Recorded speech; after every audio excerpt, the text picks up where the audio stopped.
I was at first as outraged as everybody else by the Pope's opening remarks as soon as he landed in Edinburgh, blaming atheists for the atrocities of Hitler and the others of the 20th century. But then I took comfort from it, because it seemed to me that in a way it was showing that we had rattled them so much that he was forced to the ignominious expedient of attacking us so as to divert attention from the real crimes that had been committed in the name of the Catholic Church. I can just imagine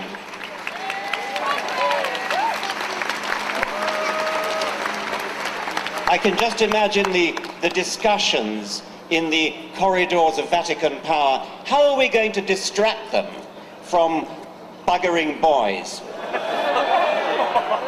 And the answer came, why don't we attack secularists? Why don't we attack atheists? Why don't we blame them for Hitlerism?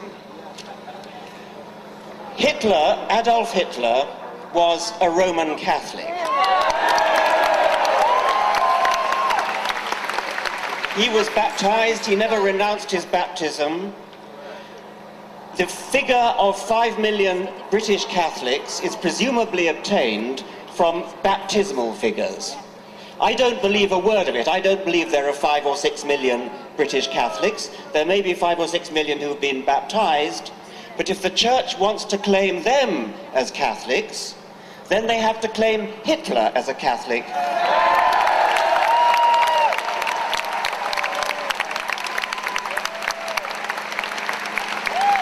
At very least, Hitler believed in a personified providence. He often spoke of it, and it was presumably the same providence that was invoked by the Cardinal Archbishop of Munich in 1939 when Hitler escaped assassination and the Cardinal ordered a special Te Deum in Munich Cathedral, quote, to thank divine providence in the name of the Archdiocese for the Führer's fortunate escape. I'm going to read a speech made in Munich, the heart of Catholic Bavaria, in 1922, and I leave you to guess whose speech it is. My feeling as a Christian points me to my Lord and Saviour as a fighter. It points me to the man who once in loneliness, surrounded by a few followers, recognized these Jews for what they were and summoned men to fight against them, and who, God's truth, was greatest not as a sufferer, but as a fighter. In boundless love as a Christian and as a man, I read through the passage which tells how the Lord at last rose in his might and seized the scourge to drive out of the temple the brood of vipers and adders. How terrific was his fight against the Jewish poison. Today, after 2,000 years, with deepest emotion, I recognize more profoundly than ever before the fact that it was for this that he had to shed his blood upon the cross. That was one of numerous speeches by Adolf Hitler, passages in Mein Kampf, where Adolf Hitler invoked his own Roman Catholic Christianity. No wonder he received such warm support from within the Catholic hierarchy of Germany.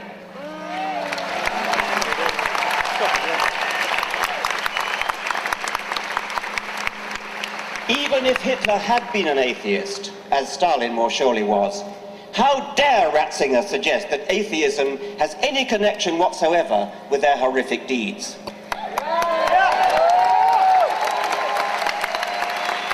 Any more than Hitler's and Stalin's non-belief in leprechauns or unicorns, any more than their sporting a moustache along with Franco and Saddam Hussein. There is no logical pathway from atheism to wickedness, unless, that is, unless you are steeped in the vile obscenity at the heart of Catholic theology. I refer to the doctrine of original sin. These people believe, and they teach this to tiny children, at the same time as they teach them the terrifying falsehood of hell, that every baby is born in sin. That would be Adam's sin, by the way. Adam, who, as they themselves now admit, never actually existed. Original sin means that from the moment we are born, we are wicked, corrupt, damned, unless we believe in their God, or unless we fall for the carrot of heaven and the stick of hell. That, ladies and gentlemen, is the disgusting theory that leads them to presume that it was godlessness that made Hitler and Stalin the monsters that they were. We are all monsters unless redeemed by Jesus. What a revolting, depraved, inhuman theory to base your life on. That's the theory of biblical.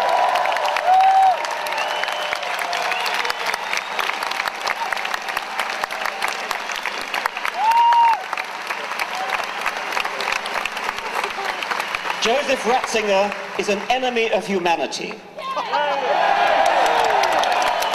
He's an enemy of children whose bodies he's allowed to be raped and whose minds he is encouraged to be infected with guilt. It's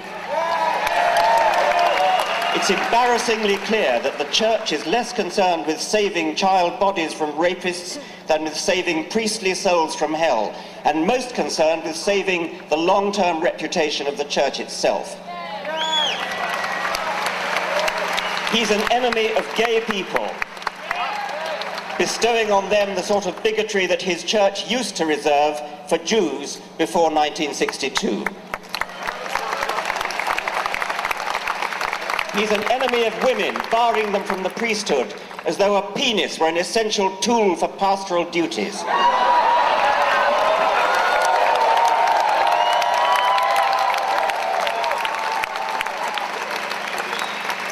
He's an enemy of truth, promoting barefaced lies about condoms not protecting against AIDS, especially in Africa.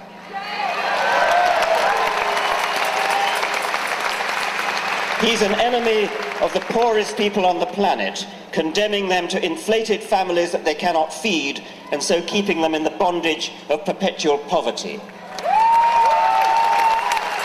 A poverty which sits ill beside the obscene wealth of the Vatican. He's an enemy of science, obstructing vital stem cell research on grounds not of true morality, but of pre-scientific superstition.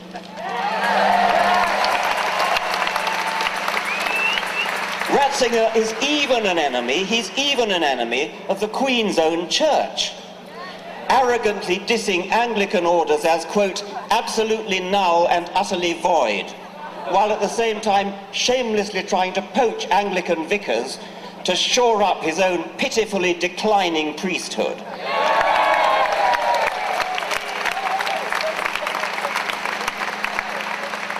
Finally, perhaps of most personal concern to me, Ratzinger is an enemy of education.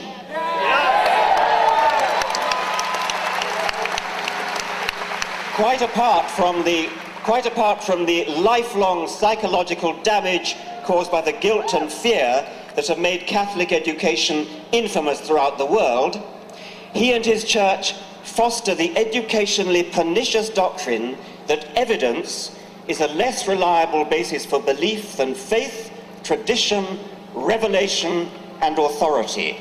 His authority.